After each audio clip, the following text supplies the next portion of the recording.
अस्सलाम वालेकुम फ्रेंड्स। ये स्टॉक मार्केट सीरीज की 10वीं वीडियो है। इसमें हम फंडामेंटल एनालिसिस शुरू कर चुके हैं।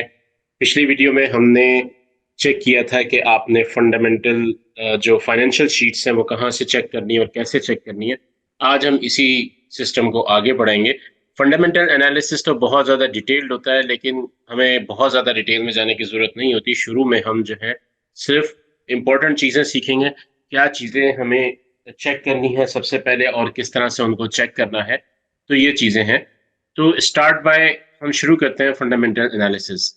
ये है फाइनेंस बाय बुक्स ब्रैकेट। इस चैनल को सब्सक्राइब कीजिए और बेल आइकन को दबा दीजिए।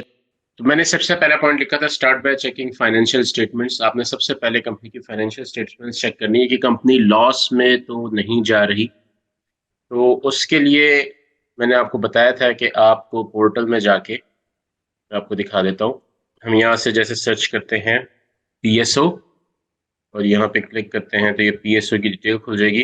आपको सारी फाइनेंशियल शीट जो है यहाँ पे मिल जाएंगी। ये देखें, ये फाइनेंशियल शीट्स हैं, बोर्ड मीटिंग्स हैं और अदर्स हैं। अब ये देखें, 30 सितंबर की जो शीट आई है ये कल आई है 30 अक्टूबर को। तो आप यहाँ से जाके इसको खोल के देख सकते हैं कि क्या डिटेल्स चल रही हैं।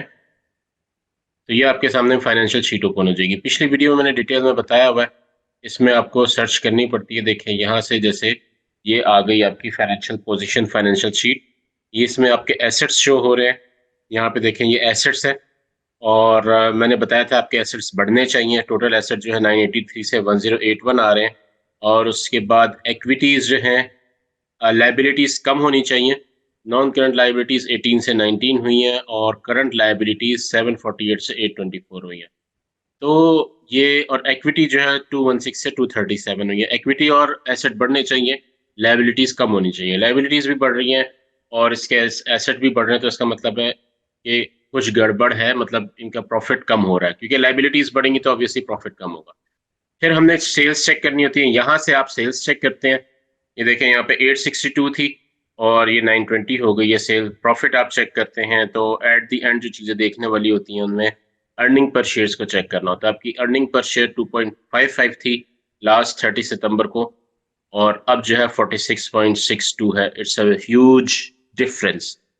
तो यहाँ से आपने सारी जो डिटेल्स होती हैं उनको देखना होता है। उसके बाद, ये हमने पहले भी देख लिया था। उसके बाद आपने सेकंड चीज देखनी होती है, कंपनी का मार्केट कैपिटल कितना है। देखिए, छोटी कंपनी में इन्वेस्ट करेंगे तो आपको जो है फायदा ज्यादा नहीं होगा। हमें इन्वेस्टमेंट्स जब भी करनी है हमेशा ऐसी कंपनी में करें जिसका मार्केट कैपिटल ज्यादा हो, जिसके पास पैसा ज्यादा हो, जिसके एसेट ज्यादा हो, ताकि स्टेबल कंपनी रहे। तो आपको चेक करने के, कहाँ से आपको पता चलेगा मार्केट कैप? पिछली वीडियोस में भी बताया हुआ है। यहाँ पे देखिए मार्केट कैपिटल लिखा हुआ है 195 बिलियन। आप अपना एक जो है सेट पॉइंट सेट कर लें कि मार्केट कैपिटल कितना होना चाहिए। मैंने अपना जो है वो 10 बिलियन रखा हुआ है। 10 बिलियन रुपीज से कम अगर कंपनी होगी तो उसके अंदर जाने का मेरे ख्याल से फायदा नहीं है, क्योंकि वो कंपनी छोटी होगी, आपको जो है फायदा कोई इतना खास ज्यादा नहीं होगा। वो कंपनी स्टेबल नहीं होगी और नुकसान के चांसेस ज्यादा होते हैं। छोटी कंपनीज बंद भी जल्दी होती हैं क्योंकि उनके पास पैसा कम होता है। तो मार्केट कैपिटल बड़ा जरूरी है देखना। उसके बाद जब आपने देख लिया, फिर आप देखें कि उस कंपनी की सेल इंक्रीज हो रही है कि नहीं। ये बड़ी इंपॉर्टेंट चीज़ है कि आपकी सेल्स जो है कंपनी की वो इंक्रीज होनी चाहिए। वो कहाँ से आपको पता चलेगी? वो आपको, ये SCS ट्रेड की वेबसाइट है, इसके ऊपर आपको डिटेल्स ये देखें, यहाँ पे अर्निंग्स ये शो हो रही हैं। अब हम यहाँ पे देखते हैं सेल्स कहाँ पे शो हो रही है। ये देखें, ये सेल्स का पोर्शन आ गया। सेल्स पर शेयर 1025। एक्सपेक्टेड जो है, मतलब जो इसकी एक्सपेक्ट की जा रही है। SCS ट्रेड का फायदा यह है कि ये आगे आपको एक एक्सपेक्टेशन भी बता देता है कि आगे क्या एक्सपेक्ट किया जा सकता है इससे। तो 1328 इससे एक्सपेक्टेड है, मतलब इसने ऊपर जाने के चांसेस इसके ज्यादा हैं लकी सिमेंट के। ठीक है। और प्राइस टू सेल मैंने दिखा दी है। Sales share growth 60%। तो इस तरीके से ये बढ़ रही है। सेल आपने देखनी होगी कंपनी की सेल बढ़ रही है कि नहीं बढ़ रही। फिर उससे भी ज्यादा इंपॉर्टेंट, प्रॉफिट भी इंक्रीज हो रहा है कि नहीं। तो भाई सेल तो ज्यादा हो रही है लेकिन प्रॉफिट भी बढ़ रहा है कि नहीं बढ़ रहा है, यानी अर्निंग पर शेयर बढ़ रही है कि नहीं बढ़ रही। ये चीज भी देखनी होती है। अपनी कंपनी प्रॉफिट में भी जा रही है कि नहीं जा रही। ये देखें, यहाँ पे प्रॉफिटेबिलिटी आ रही है कि आपका जो है नेट प्रॉफिट मार्जिन कितना है, ग्रॉस प्रॉफिट मार्जिन कितना है, किस तरीके से जो है ये 8 to 10%, 9% प्रॉफिट ये कमा रहे हैं अपनी सेल के ऊपर। और आपको ये देखना है कि इंक्रीज कर रही हैं या नहीं कर रही।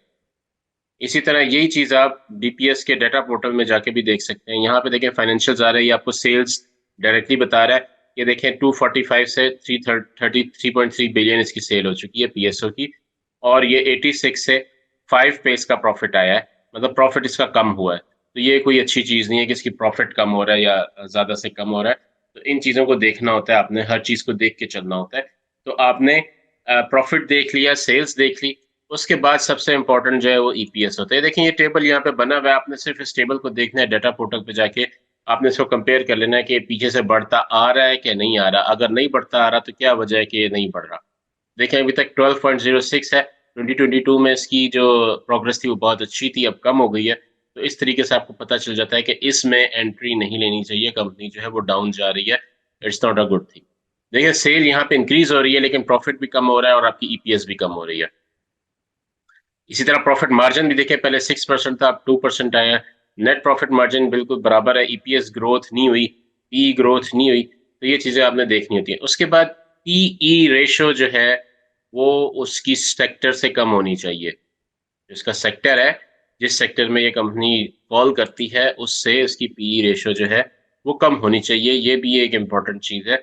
इससे पता ये चलता है कि आपको अपना जो इन्वेस्टमेंट है, रिटर्न ऑन इन्वेस्टमेंट, वो कितने अरसे में आपको जो है वापस मिल जाएगा। ये देखिए यहाँ पे इसने इसकी price to earning ratio 6.94 show की हुई है। सेक्टर की पी रेशो के लिए आमतौर पे आपको जो है अपने कंपनी के जो आपका होल्डर है, ब्रोकर है, उसकी शीट में आपको जाना पड़ेगा। यहाँ पे आप जाएँ, यहाँ पे फॉर एग्ज़ाम्पल मैं सर्च करता हूँ पीएसओ, और ये देखें यहाँ पे इसने इसकी वैल्यू शो कर दी, क्या वैल्यू है। ये देखिए यहाँ पे इसने पी रेशियो शो की इसकी 2.23, और इसकी सेक्टर से पी है 6.12।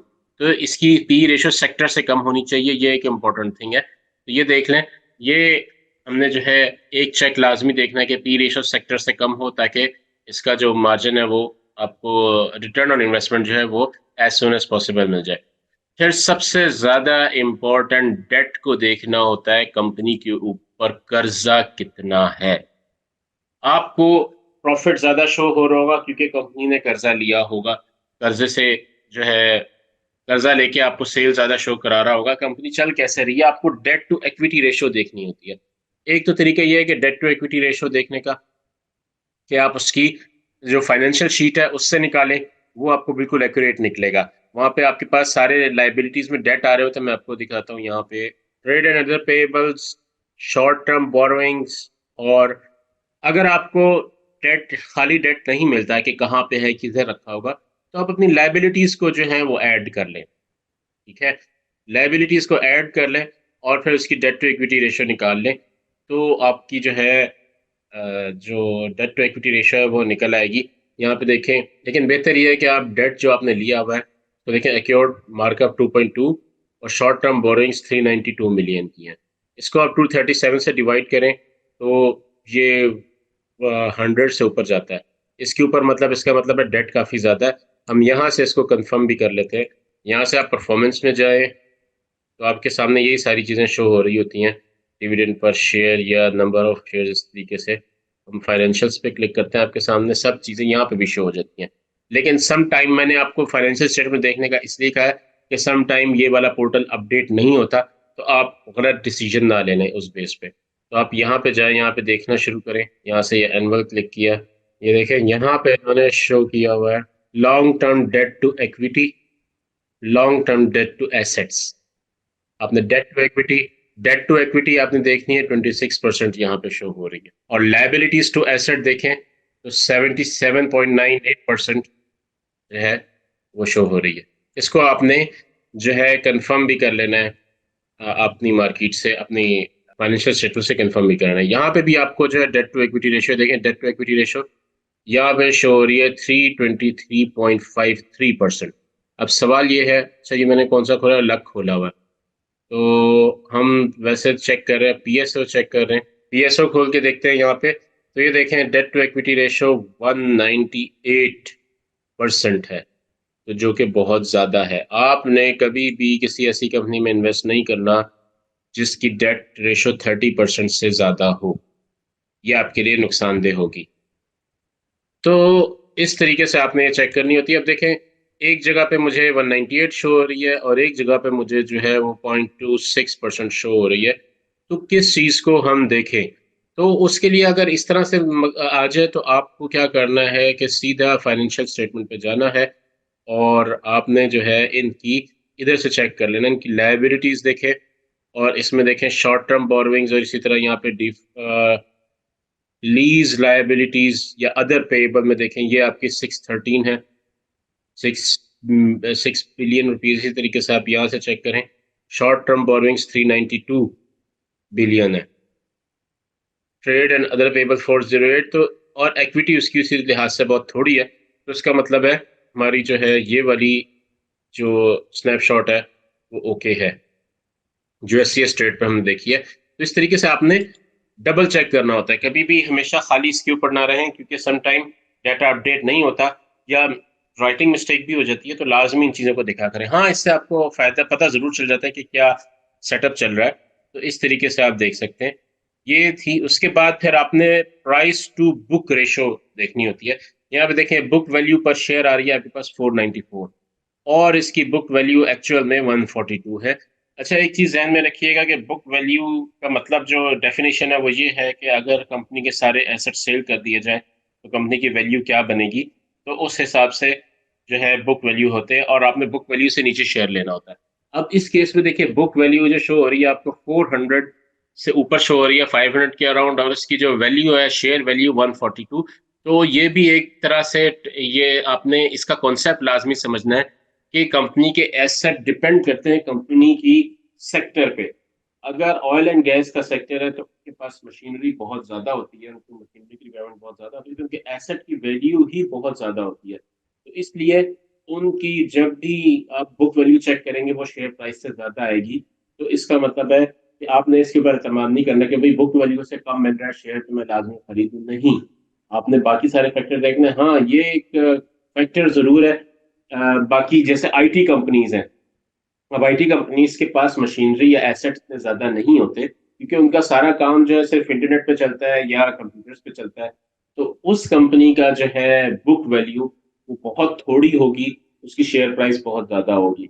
इस तरीके से आपने जहन में रखना है। इसलिए सीमेंट सेक्टर की भी मशीनरी बहुत ज्यादा होती है, तो उनकी भी बुक वैल्यू ज्यादा होगी। तो आपने इस चीज को जहन में रखते हुए बुक वैल्यू को कंसिडर करना है। तो सेक्टर के हिसाब से आपने चेक करनी है बुक वैल्यू, वो ज्यादा है या कम है। इस तरीके से आप जो है बेसिक एनालिसिस करते हैं। तो ये थोड़ा सा एनालिसिस का एक पार्ट था, आधा एनालिसिस हमने कर लिया है। नेक्स्ट वीडियोस में मैं आपको जो है वो मजीद डिटेल से बताऊंगा कि और क्या क्या चीज़ें देखनी होती है फंडामेंटल एनालिसिस के लिए। आज तक के लिए बस इतना ही। मेरे साथ बंदे रहने का शुक्रिया। अल्लाह हाफिज़।